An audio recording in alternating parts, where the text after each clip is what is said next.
Bonjour à tous, aujourd'hui je vous montre comment pratiquer une intramusculaire.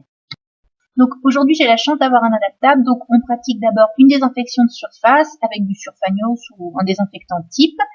On se lave les mains, enfin lavage simple, et ensuite on installe le matériel sur notre plan de travail propre. Donc on aura besoin d'une seringue, d'une aiguille 21G pour piquer, d'une aiguille 18G pour prélever le produit dans la seringue, de 2 cotons, d'une paire de gants non stériles, d'alcool, le produit injecté et la boîte à aiguilles.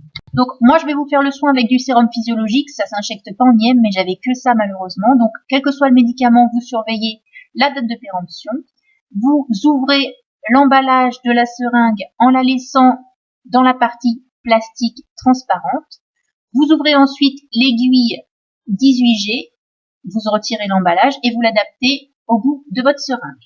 Et ensuite, vous prélevez le produit. Donc, ça peut être soit une poudre à reconstituer avec un solvant, soit directement un produit.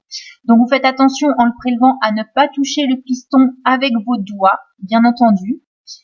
Donc, comme vous voyez là, mon doigt ne touche absolument pas le piston. Et vous videz ensuite les éventuelles bulles d'air qui sont dans votre seringue. Vous enlevez ensuite l'aiguille que vous mettez dans la boîte à aiguilles et vous adaptez la seconde aiguille 21G qui, elle, va vous servir à piquer, donc à injecter le produit dans le muscle du patient. Vous enfilez ensuite vos gants non stériles.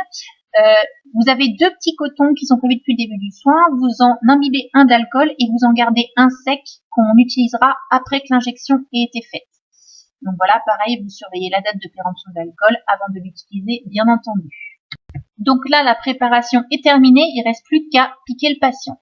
Donc pour déterminer l'endroit où est-ce qu'on pique, vous prenez la fesse du patient que vous séparez en 4 parties et vous piquez ensuite au niveau du coin supéro-externe comme je vous le montre sur le dessin. Donc bien sûr, pour cette vidéo, je ne vous montre pas mes fesses et je ne me suis pas piquée, vous avez vu la taille de l'aiguille, faut pas abuser. Donc vous voyez sur mon bras, j'ai pas utilisé mes fesses, vous faites la croix, vous prenez le quart supéro-externe, vous faites une désertion en escargot, vous jetez le coton dans l'éco-box et ensuite vous venez piquer la peau du patient bien perpendiculairement, d'accord? Donc une fois que l'aiguille est enfoncée, avant d'injecter le produit, il faut faire un retour veineux pour vous assurer que vous n'êtes pas dans une veine et bien dans le muscle. C'est important parce que les produits qui s'injectent en IM ne s'injectent absolument pas en IV.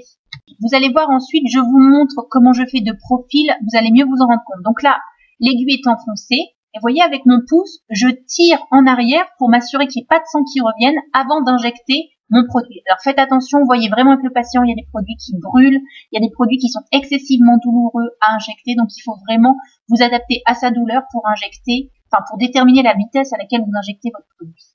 Ensuite, avec le petit coton sec, vous massez à la demande du patient, vous enlevez l'excédent de sang parce que parfois ça peut saigner, vous jetez la compresse, vous vous débarrassez de l'aiguille dans la boîte à aiguilles, et enfin, vous jetez seringue et gants non stériles dans le container, enfin la poubelle prévue à cet effet. Et ensuite, comme à la fin de chaque soin, vous procédez à un lavage simple des mains.